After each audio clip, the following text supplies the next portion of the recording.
কেউ কাউকে জাদু করেছে, কোরআন সুন্নাহর আলোকে বুঝার কোনো উপায় আছে কি? জানিয়ে উপকৃত করবেন। ভাইরা আমার, ব্ল্যাক ম্যাজিক এবং জাদুর ব্যবহার সারা পৃথিবীতে এত বেশি হয়, আমরা অনেকে এ সম্পর্কে ধারণাও রাখি না। আমি আমার ব্যক্তিগত অভিজ্ঞতার কথা বলতে পারি। আমাদের দেশে ঘরে ঘরে মানুষ ব্ল্যাক ম্যাজিকের শিকার, ঘরে ঘরে, এবং এটা এত পরিমাণ আছে ভেতরে ভেতরে আমরা অনেকে জানি না। আপনারা বিভিন্ন কাগজ দেখেন সোশ্যাল মিডিয়াতে, বিভিন্ন শহরে, বিভিন্ন আপনার বৈদ্যুতিক খুঁটি ইত্যাদিতে তান্ত্রিক অমুক কামরূপ কামাখ্যা থেকে প্রশিক্ষণপ্রাপ্ত, দেখেন না? হ্যাঁ, স্বামী স্ত্রীর মিল মহব্বত তৈরি, এটা সেটা, দুঃখ দূর, হান তান, এগুলো বেশিরভাগ ব্ল্যাক ম্যাজিশিয়ানদের কাজ।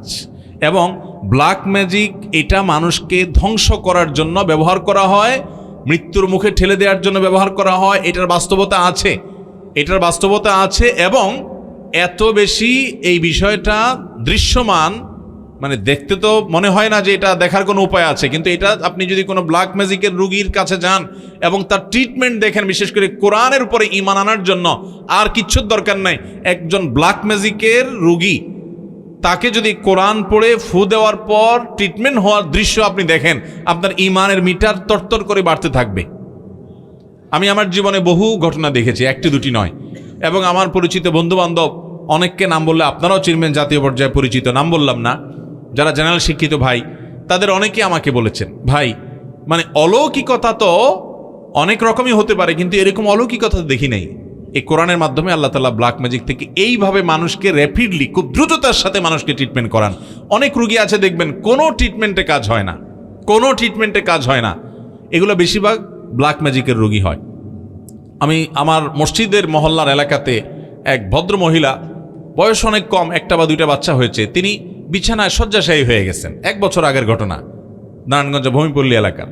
তো সেখানে আমাকে এক ভদ্রলোক নিয়ে গেছেন, যাওয়ার পর আমি ডিটেল শুনলাম। শোনার পরে আমার কাছে মনে হলো যেটা ব্ল্যাক ম্যাজিকের রোগী। ইন্ডিয়াতে নিয়ে গেছেন, অনেক জায়গায় নিয়ে গেছেন, কোনো কিছু হয় নাই। পরবর্তীতে আমি ওনাকে পরামর্শ দিয়ে একজন রাকির সাথে যোগাযোগ করাই দিলাম।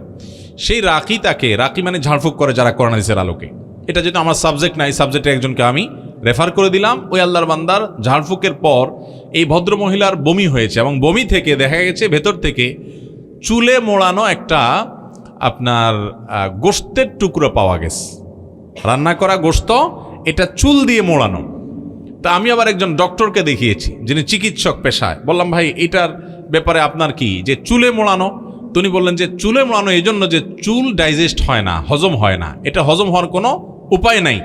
এটাকে চুল দিয়ে এমনভাবে মোড়ানো হয়েছে যে এটা কোনো দিনই হজম হবে না, ভেতরে থাকবে এবং তাকে শেষ করে দিবে। এবং এটা বের হওয়ার পর থেকে ভদ্রমহিলা পরিপূর্ণ সুস্থ, এখনও বেঁচে আছেন, দিব্যি হাঁটা চলা করেন। এবং আমার মসজিদের পাশে 2-3 বিল্ডিংয়ের পাশেই তার বাড়ি, এখনও আছেন বেঁচে আল্লাহর বান্দি। এরকম শত সহস্র ঘটনা ঘটে। আপনারা অনেকে কিন্তু আপনার পেপার পত্রিকা দেখেছেন কিনা আমি জানি না, আমি দেখেছি যে অনেক বড় বড় খেলোয়াড়রা প্রতিপক্ষ খেলোয়াড়দের ব্ল্যাক ম্যাজিক করে দুর্বল করার জন্য, আবার নিজেরা ভালো খেলার জন্য ব্ল্যাক ম্যাজিক করে।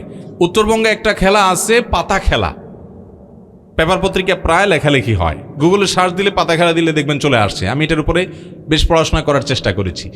এটাতেও ওই তন্ত্র মন্ত্র পাঠ করা হয়, ব্ল্যাক ম্যাজিকের আশ্রয় নেওয়া হয়, এবং একজন ম্যাজিশিয়ান আরেকজনকে টেনে নিয়ে আসে, দুর্বল করে দেয়। তো এগুলো শুধু বাংলাদেশে না, সারা পৃথিবীতে। এটার খোলাসা কথা হলো শয়তানের আশ্রয় নেওয়া। আমরা অনেককে হিরো মনে করি, এরা মূলত শয়তানের পূজারী, এরা দিন শেষে শয়তানের পূজারী। শয়তানের পূজারীরা শয়তানের পূজা করে র্যাপিডলি অনেক কিছু পায়। আল্লাহ রাব্বুল আলামিনের সুন্নাহ বা নিয়ম এটা না, আল্লাহ তাআলার পদ্ধতি এটা না। আল্লাহর প্রতি ঈমান আনয়নকারী বান্দাদেরকে আল্লাহ রাব্বুল আলামিন প্রথমত দুনিয়াতে এটা দেওয়ার জায়গায় না, আল্লাহ দিবেন আখিরাতে। দ্বিতীয়ত হলো আল্লাহ রাব্বুল আলামিন কোনো কিছু আপনি করবেন আর সাথে সাথে আপনাকে দিয়ে দিবে। এর জন্য আপনার ঈমান যেমন সেরকম তাজা থাকতে হবে, এবং নেক আমল যেরকম আপনার থাকতে হবে, অনেক শর্ত আল্লাহ রাব্বুল আলামিনের তরফ থেকে দেওয়া আছে।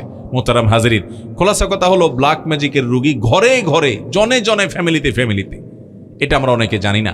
আমাদের অনেকে বিভিন্ন কবিরাজের কাছে যাই, এই কবিরাজরা দেখা যাবে যে আপনার অনেক সময় অনেক হাড়, অনেক সময় দেখবেন যে অনেক পুতুল, তারপরে যা দেখবেন যে পুতুলের গায়ে আপনার অনেকগুলো পিন লাগানো আছে। হ্যাঁ, ব্ল্যাক ম্যাজিশিয়ানরা এটা করে, নর্মালি এগুলা করে।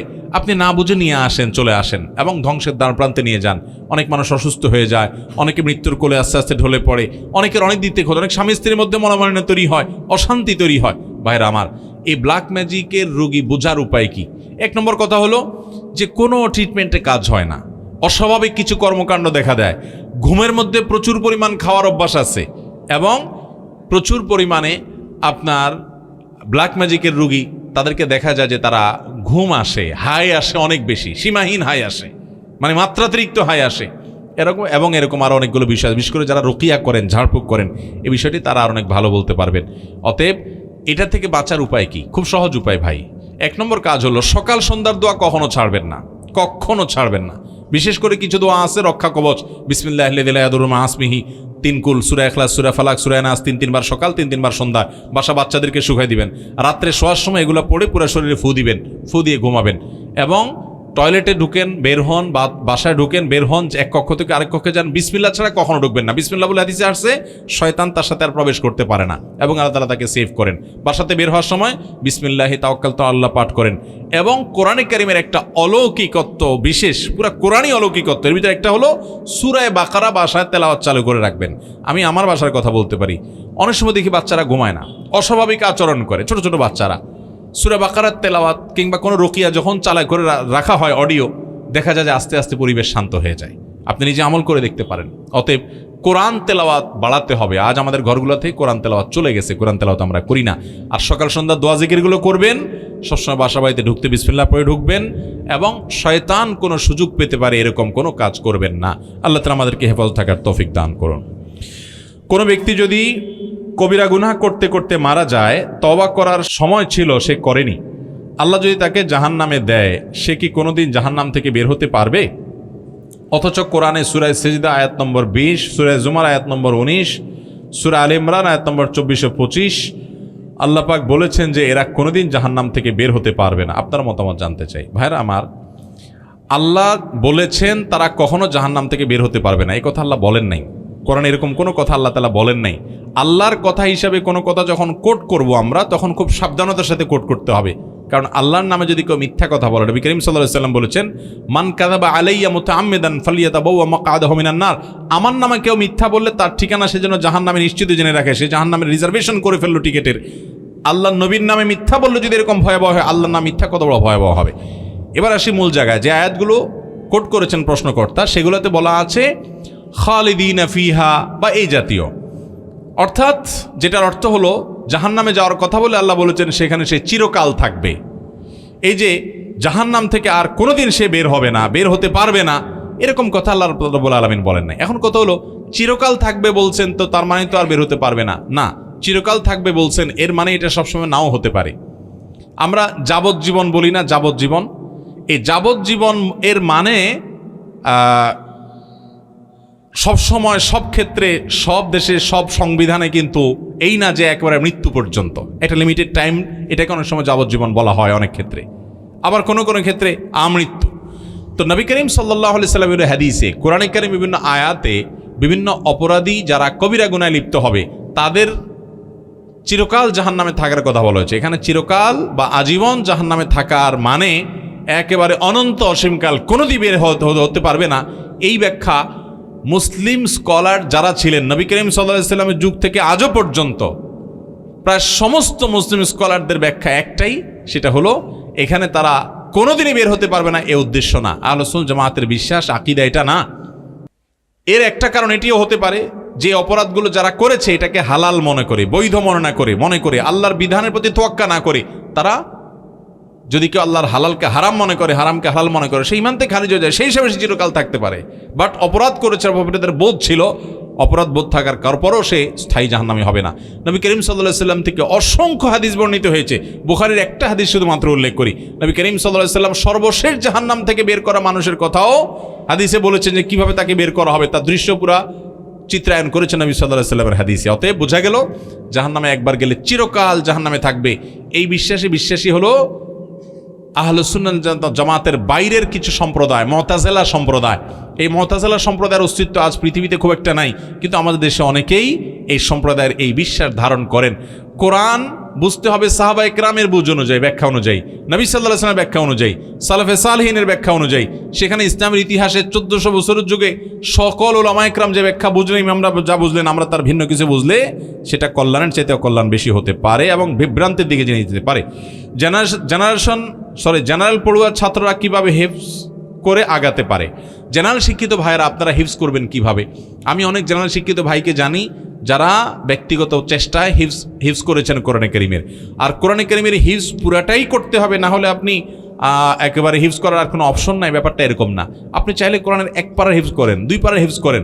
একটা সহজ বুদ্ধি হলো 27, 28, 29, 30 এই শেষের পারাগুলোর আয়াতগুলো খুব ছোট ছোট থাকে, এগুলো 10টা 20টা করে আয়াত আপনি মুখস্থ করেন এবং প্রতিদিন নামাজের মধ্যে সেটা এক্সারসাইজ করেন, তেলাওয়াত করতে থাকেন।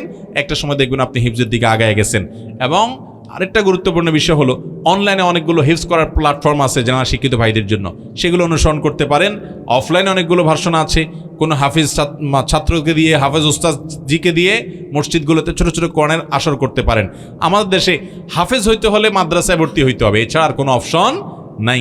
আমি সৌদি আরবে দেখেছি যে জেনারেল শিক্ষিত ভাইয়েরা শুধু হাফেজ না, আলেম হচ্ছে। আমার অফিসে যিনি ইমিডিয়েট বস ছিলেন ইসলামিক অ্যাফেয়ার্স মিনিস্ট্রিতে, আপনার ইসলামিক সেন্টারে দাম্মামে, এই ভদ্রলোক ছিলেন একজন ইলেকট্রিক্যাল ইঞ্জিনিয়ার। তিনি ছিলেন, আমাদের যারা আলেম ছিলাম, দায়ী ছিলাম, আমাদের সবার বস ছিল। পরে আমার কাছে একটু অবাক লাগলো যে লোকটা, তিনি সৌদি ইলেকট্রিসিটি কোম্পানিতে চাকরি করেন এবং তিনি এত বড় একটা ইসলামিক প্রতিষ্ঠানের অর্গানাইজেশনের প্রধান। তখন আমাকে বলা হলো যে না, উনি শুধুমাত্র ইঞ্জিনিয়ার নন, তিনি নিজস্ব প্রচেষ্টায় আলেমও হয়েছেন, অর্থাৎ তিনি অনার্স মাস্টার্স করেছেন ইসলামিক সাবজেক্টের উপরে, আলেম হয়ে গেছেন, হিফজ করেছেন। তো ভাইরা আমাদের দেশে এই জিনিসটা একেবারেই নাই। আমি আজকে মাগরিবের পরে এক জায়গায় আলোচনা করতে গিয়ে বলেছিলাম, একটা হাদিস শুনলে আমাদের জেনারেল শিক্ষিত ভাইদের খুব কষ্ট লাগে। হাদিসটা হলো বুখারীর হাদিস, আপনারা জানেন, নবী সাল্লাল্লাহু আলাইহি ওয়াসাল্লাম বলেছেন, খায়রুকুম মান তাআল্লামাল কুরআনা ওয়া আল্লামা, তোমাদের মধ্যে যে কোরআন শিখলো আর শেখালো তারাই হলো সবচাইতে উত্তম। এই হাদিসটা শুনলে আমাদের জেনারেল শিক্ষিত অনেক ভাই মনে করেন, আরে এই অপশনটা তো আমাদের জন্য নাই, মাদ্রাসার ছাত্র আর শিক্ষকদের জন্য এই হাদিসটা। ভাইরা, ঠিক আছে, মাদ্রাসার ছাত্র শিক্ষকরা কোরআন শিখায়, কিন্তু এর মানে এই না যে আপনাদের জন্য সে অপশন নাই, আপনিও করতে পারেন। আল্লাহ তাআলা আমাদেরকে তৌফিক দান করুন। নিজস্ব প্রচেষ্টায় ওলামাদের তত্ত্বাবধানে এটি আপনি শুরু করতে পারেন।